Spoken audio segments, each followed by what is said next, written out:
Dave, top six, do you feel like it's a fair reflection of where the side was at this year? Yeah, I do. I think they earned the right to be in that, or at least contest that game. They earned the right. Just spoke to the players, and I suppose the game there, it was a case of possession there, and I didn't think they deserved that as a playing group. We needed to get ourselves into the game, but we're probably our own worst enemy. The first 20 minutes, like you say, got a few too many errors, a few too many piggybacks. They just rose on the back of the confidence out of that, didn't they? Yeah, look, we pretty much knew where they were going to target, and I thought, look, we didn't need to give them any more extra sets than us, and when you do, they're a good side there. They put some points on us, but we had a couple of opportunities to get back in the game, and as I said before, probably our own worst enemy there. And it's disappointing for the group. You still look like you're in a pretty happy mood there, Dave. You're obviously proud of the way that the guys responded last 6 weeks. Got a good face on, mate. Fancy, what do you put the start down to? Like, was it nerves? Was it overexcitement? Yeah, look, I think at times there in the game there were some nervous moments, but there's not many of those players have been in that sort of position. They'll certainly learn from it, and at times there may be a little bit of inexperience in just controlling the game. So, as I said to the group, if you get an opportunity to play semi-final football as an individual and as a team, you actually you get a lot from it, and we need to after that game. Massive positive is how Sammy's he's played in his first 2 finals games this year. He was outstanding again tonight. Yeah, look, they both. Look, it's as I said, I think we made 80 or 90 odd more tackles, and it's hard. When we started to go forward, I thought our outside backs there to give our forwards a bit of a break were really effective. Made some really good metres, but they're just not able to build pressure. That was a big thing, and that's semi-final football. Everyone's kicking game, obviously, he made a lot of back-to-back sets with his kicking game. That was a massive factor, wasn't it? Sammy and Joshy weren't quite able to do that as well. Yeah, we missed some opportunities. They probably hit feet, whereas most weeks there, Sammy's been pretty good for us. And Josh McCrane. When Sammy put it on the spot there, we had the catches there like Shandor, who come up with a fair try, but we just didn't do enough of it. Shilo, how big a blow was that try just for half time to do? Yeah, it felt like we were working our way back into the game there after a slow start. We turned over a lot of ball, and they just seemed to grow bigger and bigger with all that possession. They had plenty of energy, but those 2 quick tries, and I thought, we're back in it here.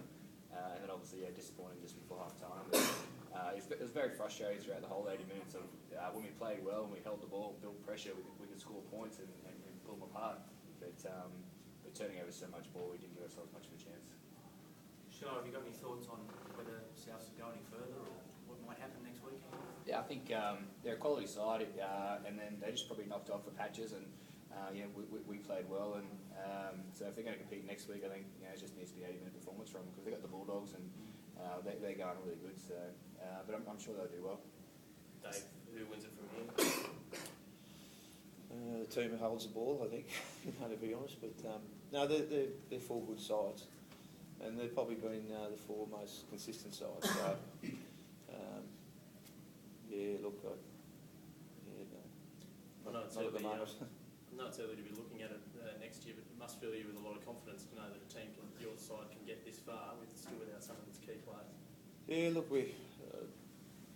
the group itself's been through a lot of adversity, actually, with injuries, and they've been able to overcome that. And I've said that to the players. I'm proud of where they got to. Obviously disappointing there that they needed to play better or deserved better. But, look, Jack Whiten had half a game there in 20s there, and he went pretty good. And that experience for him, I thought his defence was very sound.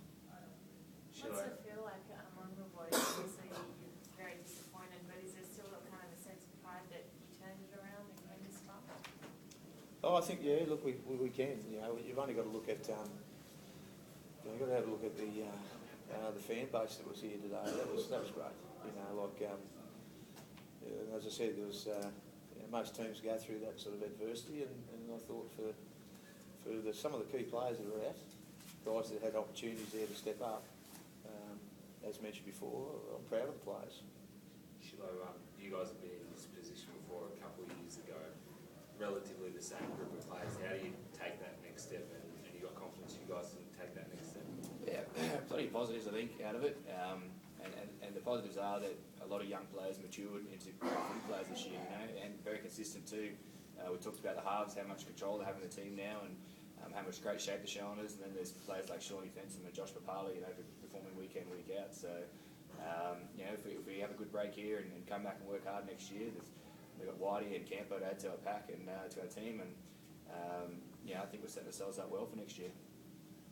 Fernsey, a lot said about Madge, you know, the St Eddie's boys, old boys there. Did you have a chat to him afterwards? No, I haven't seen him, mate. So I think he's done a tremendous job.